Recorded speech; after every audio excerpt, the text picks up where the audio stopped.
আজকের বাক্যপাঠ মতি লিখিত সুষমাচার তার 6 অধ্যায় 1 পদ থেকে 4 পদ পর্যন্ত। দান করবার বিষয়ে শিক্ষা। সাবধান, লোককে দেখানোর জন্য ধর্মকর্ম করো না। যদি করো তবে তোমাদের স্বর্গস্থ পিতার কাছে কোনো পুরস্কার পাবে না। এই জন্য যখন তুমি গরিবদের কিছু দান করো তখন ভণ্ডদের মতো করো না।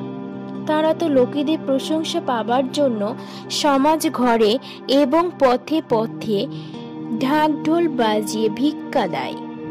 আমি তোমাদের সত্যিই বলছি, তারা তাদের পুরস্কার পেয়ে গেছে।